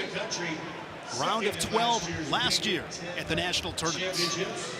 What's interesting to me in the match on the right here with Griffith, you know, he's got a lot of range too. And Patrick Kennedy is one of these guys that we actually saw that in the Starachi match in the duel. He was able to go ahead and get a little bit of momentum and put a lot of forward pressure on Starachi, and you know, it made it a closer match. But Griffith is one of those guys that doesn't get pushed around a lot. You know, you think that, you know, with that long rangy body, he gets in that wide stance, he fights in there pretty well, but he doesn't get pushed off very much, and so will he create any angles? And I think the other thing too about Griffith, he's really good in the top position. He's a beast. Yeah, just ends up, you know, with his range, covers guys really well, good mat returns, and also gets the quick escape. So he's got a multiple paths to beating tough guys in tough matches. And we're talking about a national champion. Right. We're talking about a gamer, a guy that knows when to peak.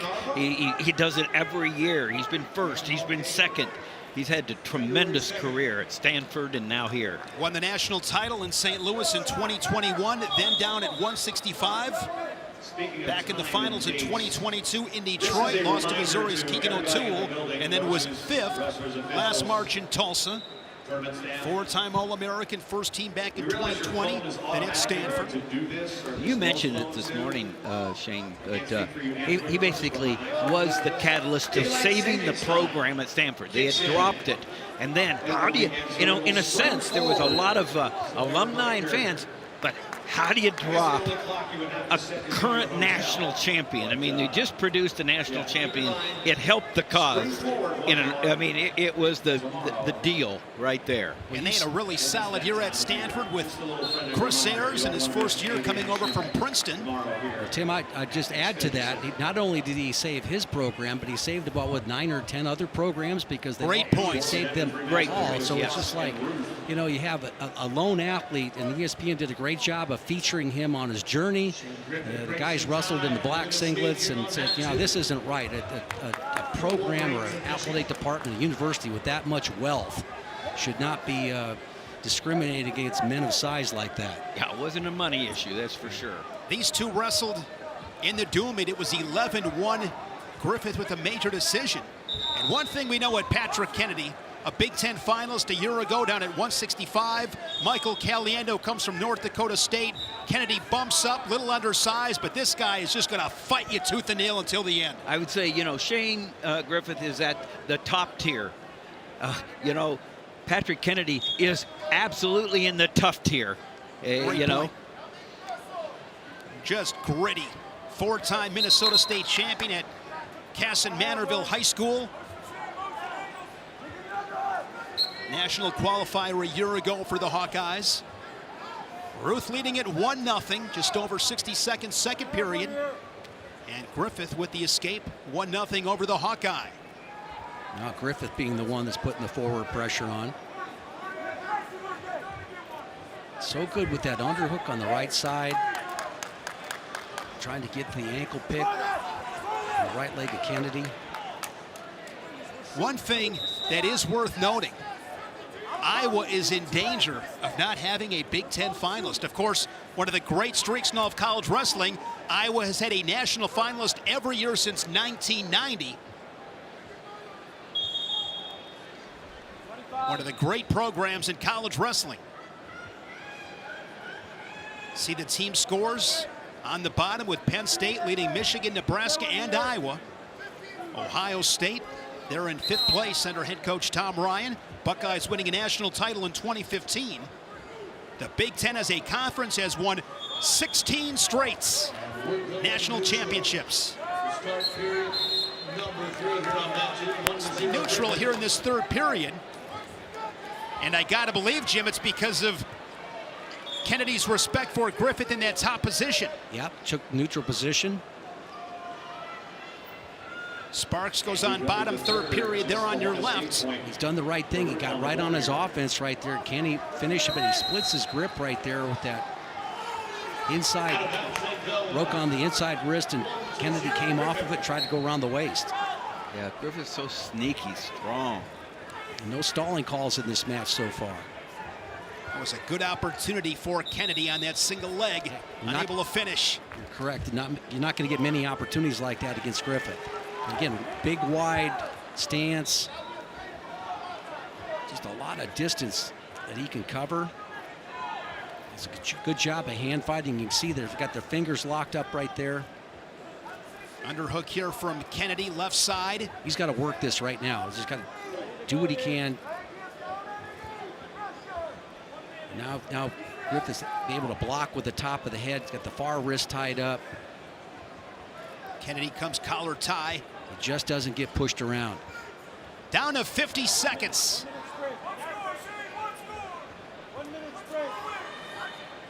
Shane Griffith won a Pac-12 title in 2020. 35 seconds from a berth in tomorrow's Big Ten final here at 174.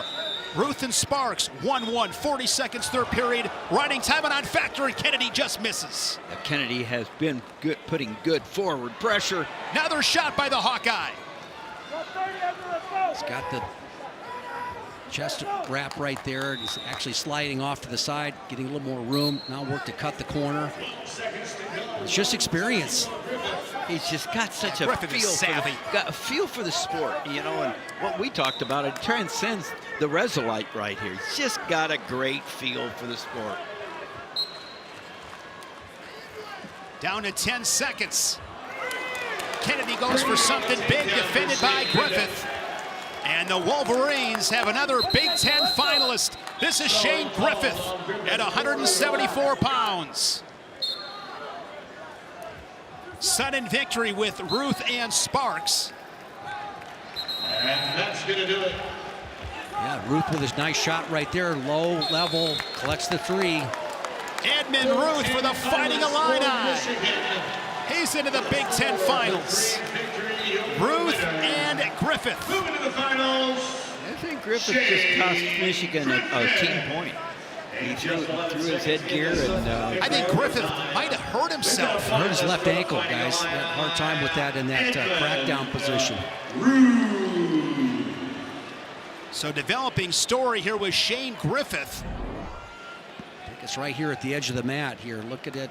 That left ankle, I think, is the one that got bothered there. the knee. Yeah. You see his facial expression. Yeah.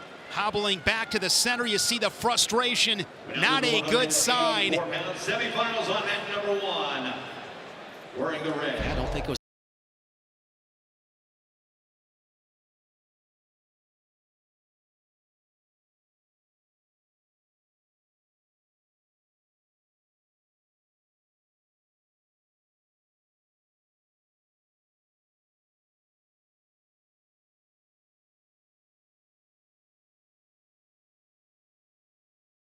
Salazar and Bullock.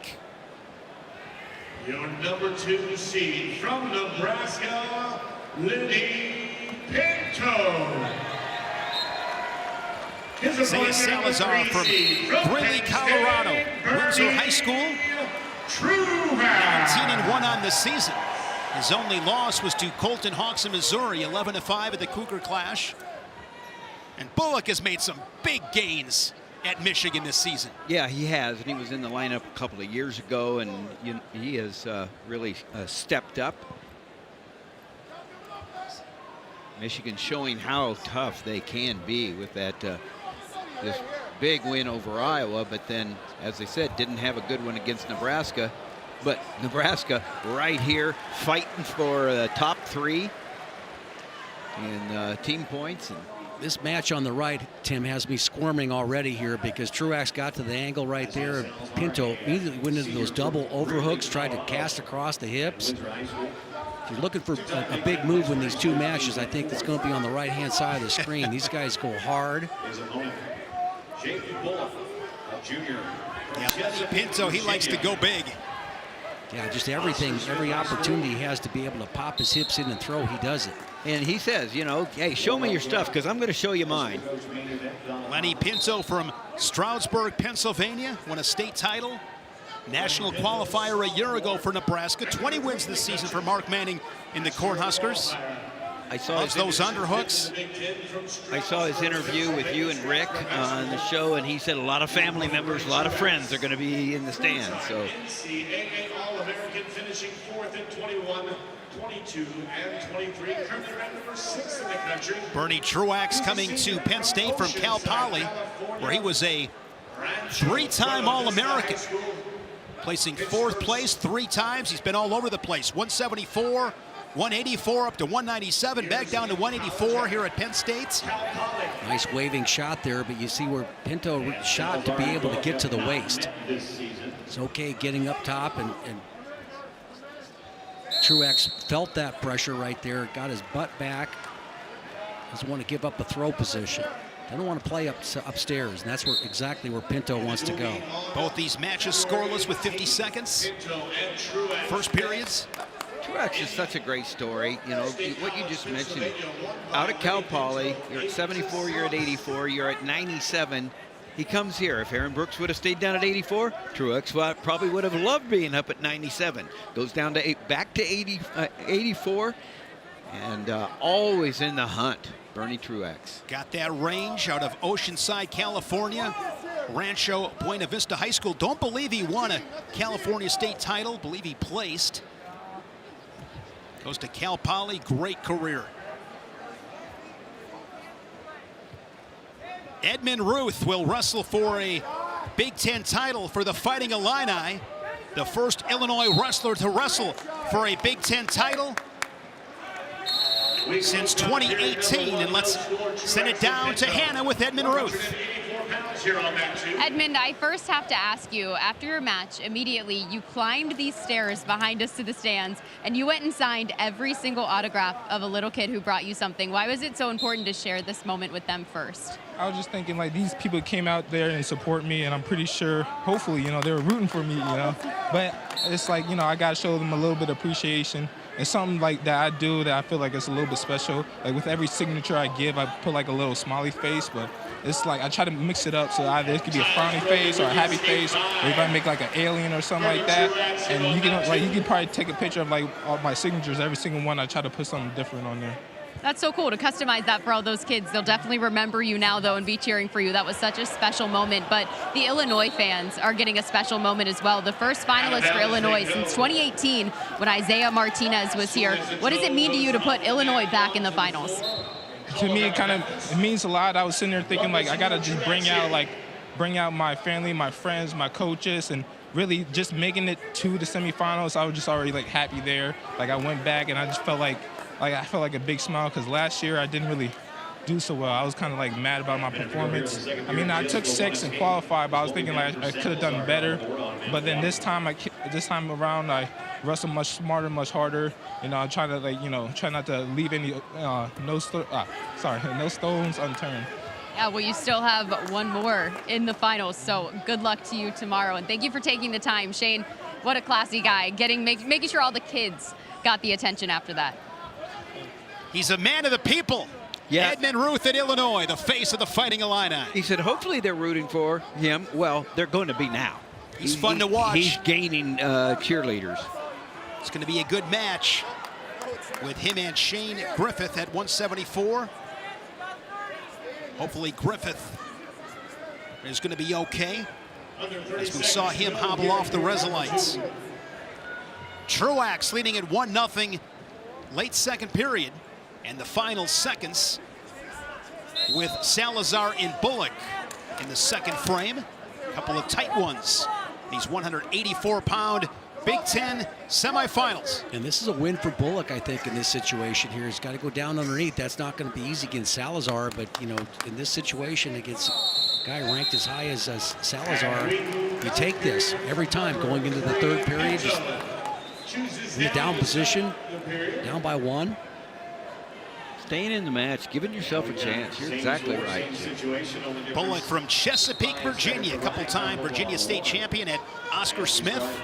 1-0 the lead for Salazar. Fighting hard there. Gets his hips out one more time. But he can't grab. Goes elbows out to fight the hands right there, and now gives up a 2-on-1 wrist ride. This will cost him a little time. Bernie Truax with a single leg in a 1-1 match. Shelving it there. You see how he squatted on that? But, oh, boy. Hips for Lenny Pinto. Well, just the strength to just put his foot down, right? Yeah, that was shelved there really well. And he tried to put his chest over the top of the knee, and he just put his foot down, hipped in a little bit. Goes right back to that underhook. Man, does he come at that with some authority. He does. Salazar over 30 seconds of riding time. Well, we build the match on the right, or I did anyway, that there'd be, potential fireworks here between these two guys because of Pinto, but there's a little shot there by Truax. He's got both ankles. Turned away. Turned away. When you turn away, folks, you bring your feet together in the process. When you got a guy with Bernie Truax's reach there, he's going to collect that far ankle every time. Truax first takedown of the match. He's up 4-1. You got to fight it like you're in the middle of the mat. So important here for a quick escape for Pinto. And nice escape from Bullock right there as Salazar built the riding time up to 45 seconds. And we are 1-1 with 60 to go in the third. Interesting here for Pinto. What will he try to do here? Maybe come up and go big? Does he have something down here? A little roll through action right there. It comes immediately into his double overs. Now 4-2, 50 seconds. Pinto down by a pair. This is a type of position you want to be in if you're Truax. You got a kind of a shallow underhook. You got the far wrist. All this strength coming in. Strength from Pinto trying to get his hips underneath him. Counter there by Truax. Strength by both wrestlers there. Great scramble, great action by Truax to keep from being taken down there by Pinto. Meanwhile, Salazar and Bullock down at 20 seconds. A little scramble may have taken something out of Pinto right there. He doesn't quite have the stamina here going forward here, putting a little bit of forward pressure on, but Truax moving pretty well to the edge of the mat. Now gets his wind back a little bit. Isaiah Salazar with a second left gets the takedown to win it 4-1. And Bernie Truax avenges an earlier season loss to Lenny Pinto. The Nittany Lion victorious 4-2. Salazar and Truax for all the marbles tomorrow at 184. Salazar with a second left. That was just amazing right there. Just a straight-on shot. We've said this before. He's got come here strength. You see him pulling that head down, but it was just enough to get him out of position to hit that dump.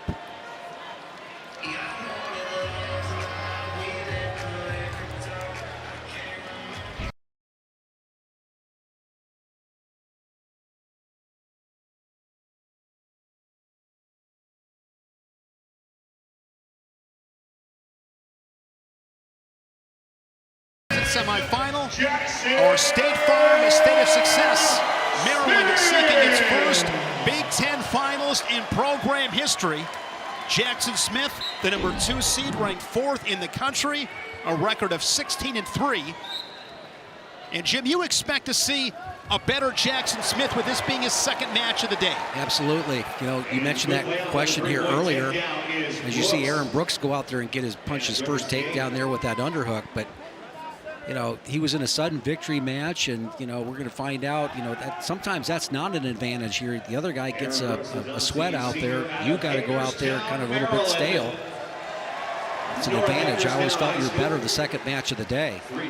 Jackson Smith hit a sweet super duck to knock off John Poznansky of Rutgers in the quarterfinals. Three-time NCAA Division I champion. Glazier, what a story. His opponent, Silas Lawler, Years behind five-time All-American Jacob Warner of Iowa. And getting his opportunity, he's been fantastic. And this is the position you see Brooks in quite a bit anymore here since he's moved up to this weight class. Punching that left-handed underhook and basically going around and shelving that near leg here with it. And tries to shelf that leg. He's got a lot of drive right there. Catches Allred with his head down there, pops his hips in, collects a 6-1 lead right away. These two met in mid-February, 17-4. Brooks with the major decision. Aaron back in his native Maryland. He's from Hagerstown, Maryland, 4-time Maryland state champion at North Hagerstown High School. Undefeated this season. Sinks in an arm bar. Riding time over 30 seconds for Brooks. He got that patent near side arm bar, far wrist there. Come over and kind of inch his way up into getting a half Nelson there on the right side. Allred feels that and ends up doing a little hand fighting right there. After winning the Big Ten title, Allred went to the national tournament. Lost in the blood round out of Anderson, Indiana, Shenandoah High School, where he captured a couple of Indiana State crowns. He's in a tough spot right now with Aaron Brooks. No score with Smith and Glazier. 1:10 first period. Looks like he has that turned out. Allred doing a nice job of turning his back to him here, turning his hip down, making it difficult to turn. Yeah, it's just pain there for Allred, but he did a good job, but that's really painful. Yeah, I think you're always in a tough spot when you're doing something against what basically Aaron Brooks wants to do. He wants to ride you, you're in a tough spot. He wants to take you down, you're in a tough spot.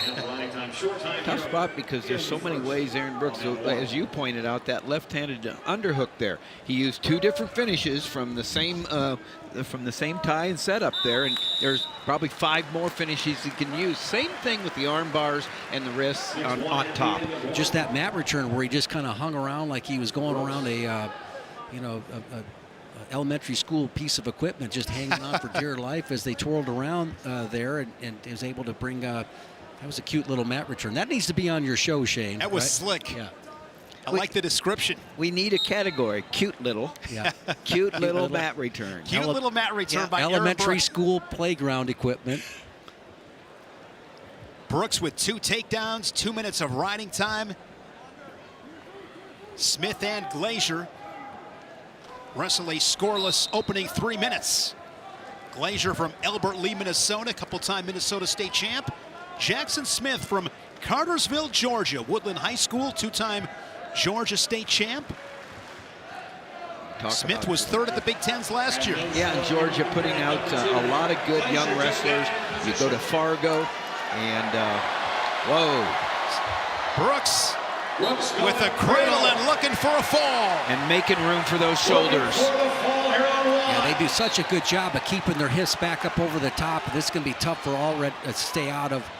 Doesn't quite have that shoulder down lock, just maybe a little bit low. What I mean by that is closer to the legs than the head. But you never know. This is where the crowd's got to help you out a little bit. Aaron Brooks looking for a stick.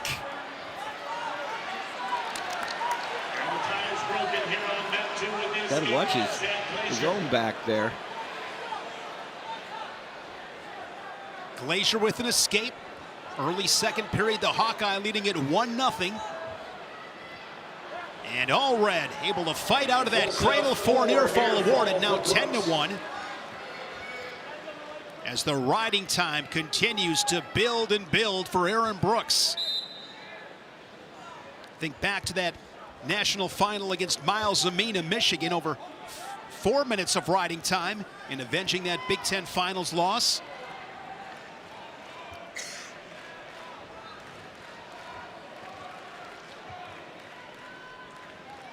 Midway through the second, Glazier with that 1-0 lead.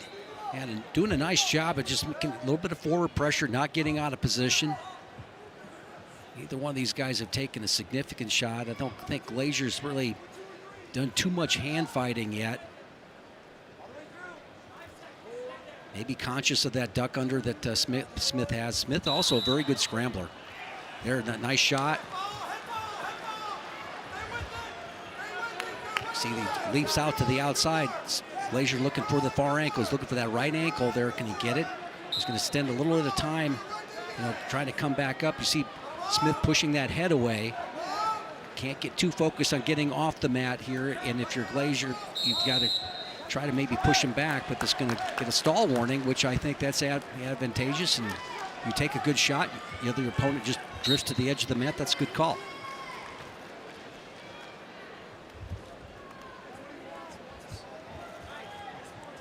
Glazier, the last Hawkeye finalist in these Big Ten semifinals. The last time Iowa did not have a Big Ten finalist, you got to go all the way back to 1967. All the researchers digging up that nugget. That does not It's surprise been a minute. me. Yeah, I knew it had to go past the 70s. Yeah, that's a heck of a streak, and I think that goes back to the McCuskey era, I think. Yeah. Zach Glazier, the final hope. That's when Michigan State was winning 6 in a row as a team. Yeah, with my man Tom Milkovich. Jackson Smith trying to become the first Terrapin to make a Big Ten final. Actually, Tom would have been too young to be on those teams. First four-time Big Ten champion, Tom Milkovich.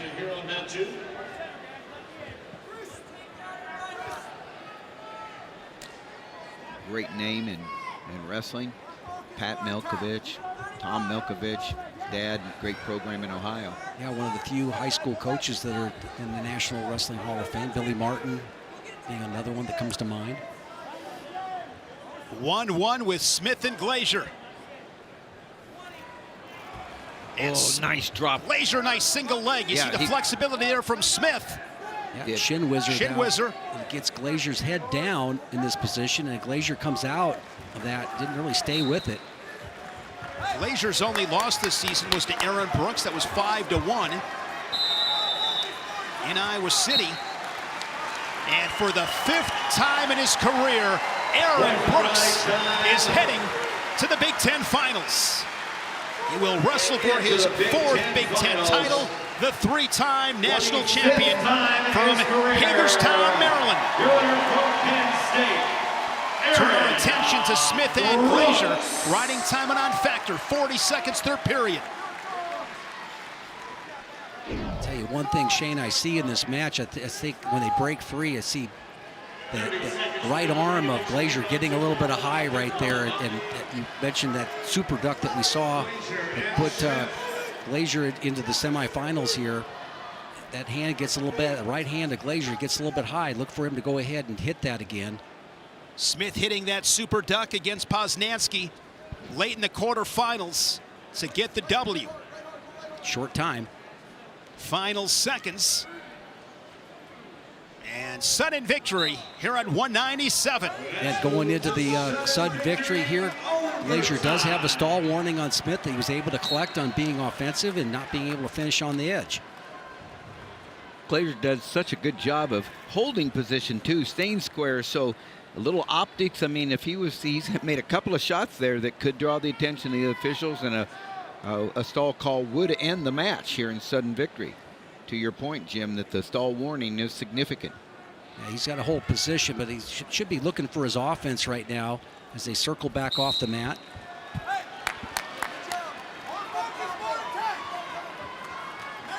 Maryland with 2 semifinals tonight. Ethan Miller failed Austin Gomez at 149. Again, Jackson Smith trying to become the first Terrapin to make the Big Ten Finals. And Zach Leisure is going to win this one in sudden victory. The Hawkeye 4-1. And the streak that began all the way back in 1968 continues. Another year the Hawkeyes have a finalist in the Big Ten Championships. Very impressive. This young man has impressed the total year. His development.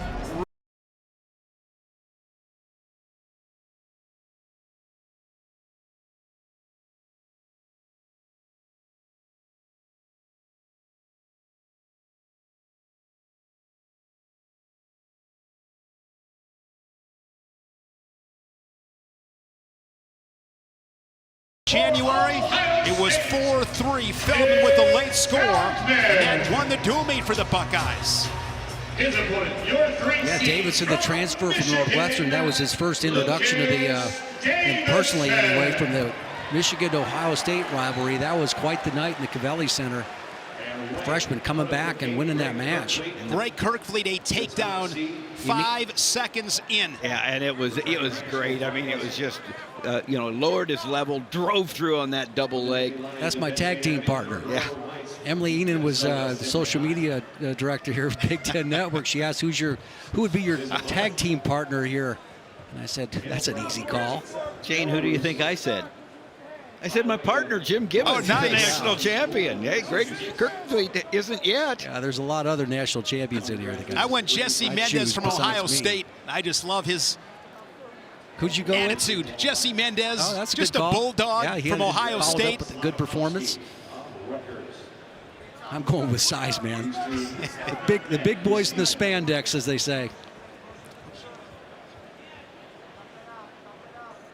It's been a phenomenal season for Iowa's Zach Leisure. He'll wrestle for a Big Ten title, and he is with Hannah Mears. Shane, he is very excited over here. Zach, this is your first ever Big Ten championship tournament. Now a trip to the finals in your first one. What has this experience meant to you? I mean, that's awesome. It's my time, and it's my time to capitalize on the opportunity I have. So I'm excited. I'm glad to be here. You've waited for your moment to be here. What does it mean to you to stand here representing the Iowa Hawkeyes today? It means everything. I mean, this is where I wanted to be since I was 5 years old, probably. I mean, in this singlet, in this environment, Big Ten tournament, this finals opportunity, everything about it. So it's awesome. What if I told you that the last time the Iowa Hawkeyes didn't have a finalist was 1967? You are the one to keep that streak alive today. What does that mean to you? Hey, that's awesome. I mean, someone's got to do it, I guess. It had to be you. Hey, good luck tomorrow. Thanks so much, Zach. Appreciate Shane, had to be him, I guess. It had to be him. Out of Elbert Lee, Minnesota. Hawkeye Zach Leisure, one of the great stories this season in the Big Ten. A guy that has been patience, resilience, has stayed the course. And as he said, he feels it's his time. Greg Kirkfleet from Inver Grove Heights, Minnesota, was a 4-time state champion at Simley High School. Kirkfleet, takedown, 2.5 minutes of riding time. When he is in this top position, guys, I mean, it takes a huge effort to just build any kind of a base. Yeah, there's no machines in the sport. There's no lifts that you can do to, replicate getting off the bottom and having, somebody who's 250 pounds, on top of you like that really wants to keep you down and knows how to make himself heavier than what he actually is. 2 stall calls on Slavakovsky on bottom, so another point to Kirkfleet.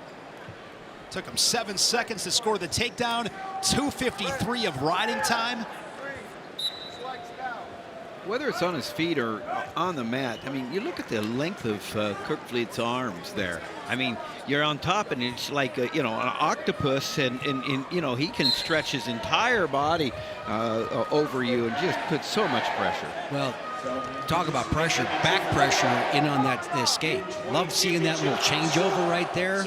He follows it up with a little elevator move, gets his foot involved. If you try to hold on too tight, he'll elevate you to your back. Kirkley, the quick escape to add to his lead now 5-0. Davison, a quick escape as the Wolverine strikes first 1-0. Kirkley, Big Ten finalist and national finalist last March, dropping both those matches to Hodge Trophy winner Mason Paris of Michigan. Wow, nice to the left and good at defense there. Ooh, nice shot there by Feldman. He able to drive through. Oh, does he get him all the way back down? Yeah, she sure does. Nice job of dropping down, knowing where he was. Caught that far ankle. Yeah, kept his head up, and his lower body is really active on that. You thought for a second that he wasn't going to, be able to go ahead and finish that on the edge. That's huge. Big takedown for the Buckeye, Feldman. Pennsylvania native, wrestled at Melbourne Prep.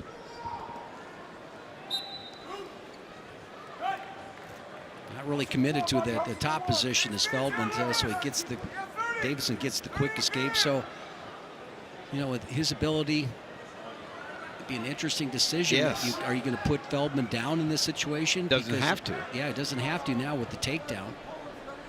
Really important 35 seconds here. Those 2 quick escapes, big for Davison. Short time in the second period.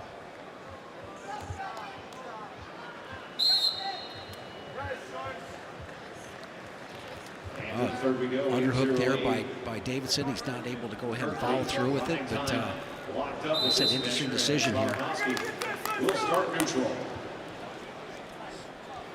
Oh. 3-2 lead, and Feldman goes down to start period number 3. Yeah, it's going to go down, right? And then I think that Davidson's talking with his corner. Do you want me to go ahead and let him up and give me a little bit more time to work on the feet? Action continues tomorrow on Big Ten Plus at noon. Consolation matches. And then at 4:30 Eastern Time, right here on the Big Ten Network, our Big Ten Championship Finals. And that, nice single leg there. Yeah, good job by Feldman. Now roll through. Wow. Feldman's able to slip his leg out of that grip of Davidson. Now he collects his second takedown. This is huge now, because Davidson's going to need at least 2 scores now, 2 takedowns. Maybe thinking going feet to back. Minnesota at Northwestern. Men's basketball. That follows us here on the Big Ten Network. Every second off here, Feldman does not have a stall warning on him. And so he hands fights here and eats clock. Look at him, doing a great job coming inside on that collar tie. He snapped into a shot. Look at that scrambling ability here. Rolls through a second time. Here, switches off to a double. Now they're going again. All right, Davidson coming back up. Feldman wisely kind of lets go of the leg, switches off to another leg. Looks like Davidson should be able to score here, trying to get elbow deep on that leg. That gives a 3-point takedown. Now probably going to cut him. Should, but I don't know if he can with his leg caught in there like that. All stalemate. Again with Minnesota and Northwestern, that one tipping off. Can watch that on the Fox Sports app. We'll head to that game following these semifinals. Intentional release there by Davidson, so it makes the score 8-6. Time a major decision. Into the finals for the Nittany Lions of Penn State, your winner. The key thing here for Feldman to keep your feet moving, and Davis has been able to follow those snaps up into shots.